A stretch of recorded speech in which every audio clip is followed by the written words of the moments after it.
তোমার বাবার দেয়া সেই বন্দুকের গুলি।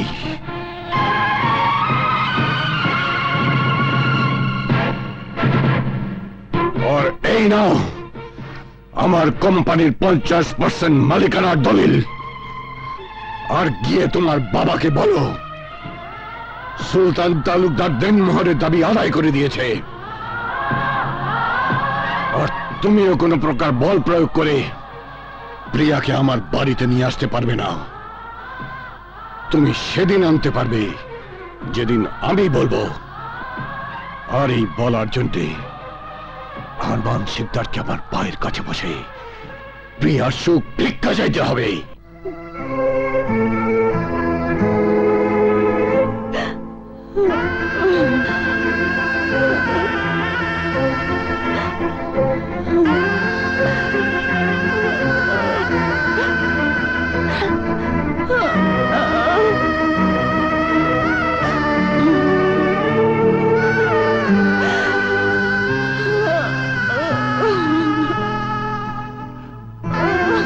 আর শোনো মেয়ে, রাস্তা দিয়ে যাওয়ার সময় সবাইকে জানান দিয়ে যাবে সুলতান তালুকদার দেনমোহরের দাবি পূরণ করে দিয়েছে।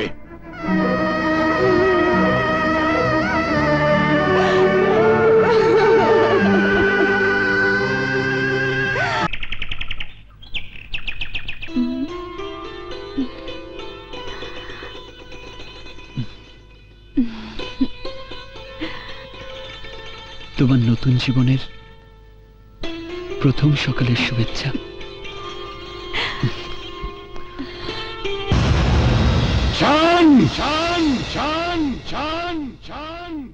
বাবা এসো।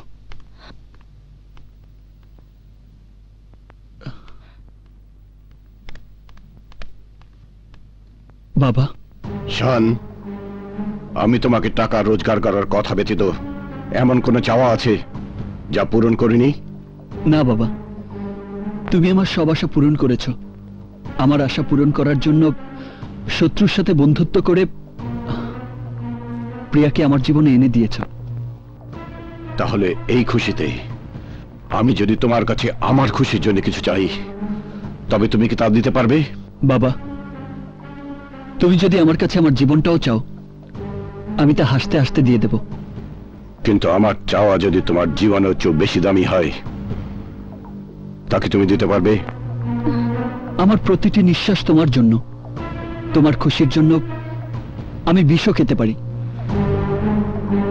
এটাই তোমার আশা করা উচিত বাবা। তারপরেও যদি সন্দেহ থাকে, তুমি নিশ্চিত হবার জন্য যে কোনো পরীক্ষা করে নিতে পারো। ওকে।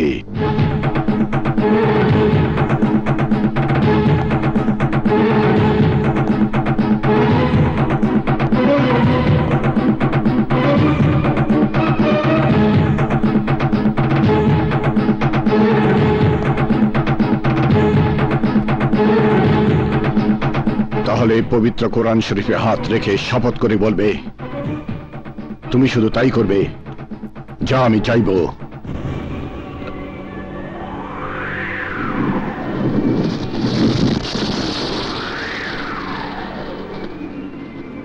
আমি পবিত্র কোরআন শরীফের উপর হাত রেখে বলছি, আমি তাই করব যা তুমি চাইবে।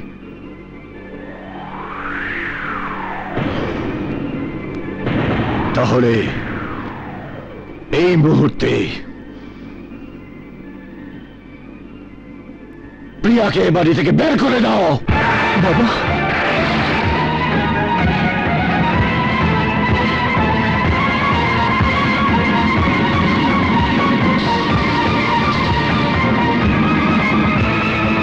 পবিত্র কোরআন শরীফে হাত রেখে কসম খেয়েছ শান, সেই কসম ভাঙা কবিরা গুনাহ। ভাইজান, ভাইজান, এসব তুমি কি বলছো ভাইজান? তুই কি ভুলে গেছিস আকবর, আসর ভর্তি মেহমানদের সামনে আরমান শিকদার আমাকে অপমান করেছে একটা নোংরা বিষয় নিয়ে। আমার মান সম্মান বিকিয়ে দিতে চেয়েছে 10 কোটি টাকা, আর আমার কোম্পানির 50% মালিকানা দেনমোহর হিসাবে চেয়ে আমাকে অপমানে চাবুক মেরে আমার কলিজাটাকে ক্ষতবিক্ষত করেছে। এবার আমিও ওকে বুঝিয়ে দেব সুলতান তালুকদার সেই হীরা যাকে গলায় পড়লে হার হয় আর গলা থেকে নামিয়ে দিলে তলোয়ার হয়। গুলজার,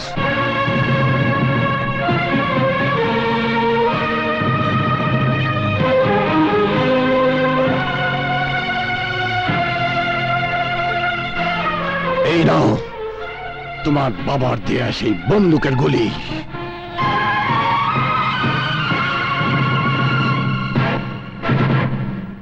আর এই নাও আমার কোম্পানির 50% মালিকানার দলিল। আর গিয়ে তোমার বাবাকে বলো সুলতান তালুকদার দেনমোহরের দাবি আদায় করে দিয়েছে। আর তুমিও কোনো প্রকার বল প্রয়োগ করে প্রিয়াকে আমার বাড়িতে নিয়ে আসতে পারবে না। তুমি সেদিন আনতে পারবে যেদিন আমি বলবো। আর এই বলার জন্যে আরমান সিকদারকে আমার পায়ের কাছে বসে প্রিয়ার সুখ ভিক্ষা চাইতে হবে।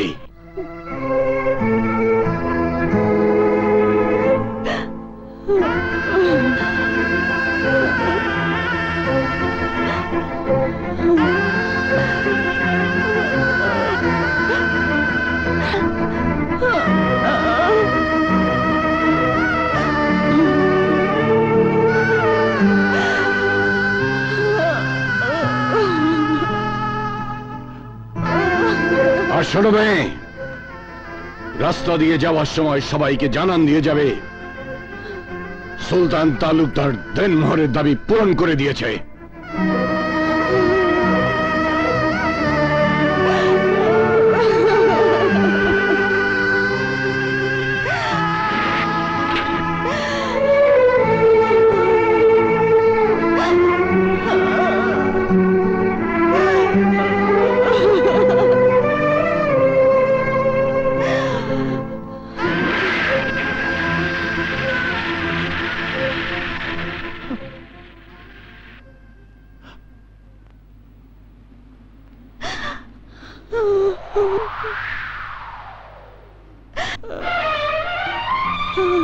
দিদিমণি, তুমি?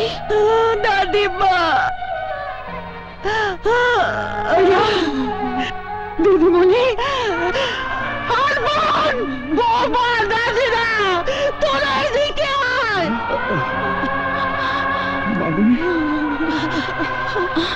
কি হয়েছে আম্মা জান?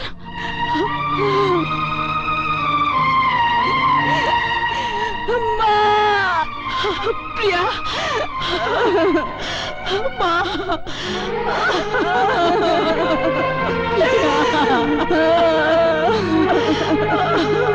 ওগো, কি হয়ে গেল?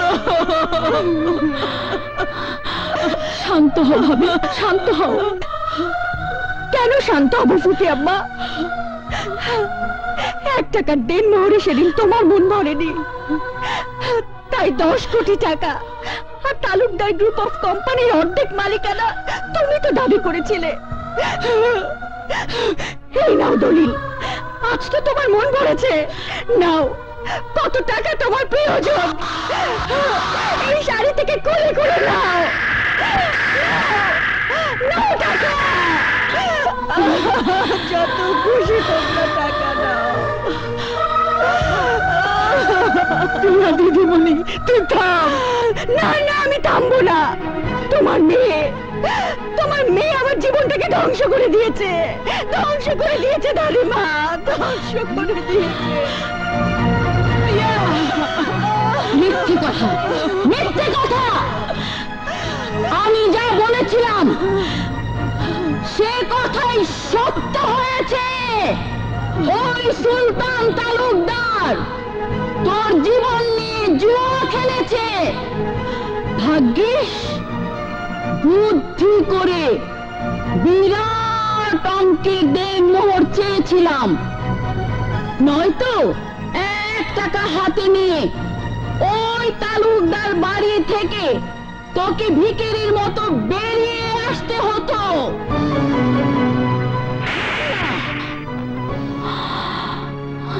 নাদিরাকে আপনি কেন মানলেন আম্মা জান? ও তো ঠিকই বলেছে। ওরা ওদের বোনের প্রতিশোধ নেওয়ার জন্য প্রিয়ার পেছনে শানকে লেড়িয়ে দিয়েছে। না, এ কথা আমি বিশ্বাস করি না। আজ আপনাকে বিশ্বাস করতেই হবে আম্মাজান। আপনার জন্য, শুধুমাত্র আপনার জন্য এই বিয়েতে রাজি হয়ে শত্রুতা ভুলে গিয়ে তালুকদারের সঙ্গে আপোষ করেছিলাম, কিন্তু না, এবার আমি প্রিয়াকে দিয়ে তালাকনামা পাঠিয়ে প্রিয়াকে আবার আরো উঁচু বংশে বিয়ে দিয়ে সুলতান তালুকদারকে বুঝিয়ে দেব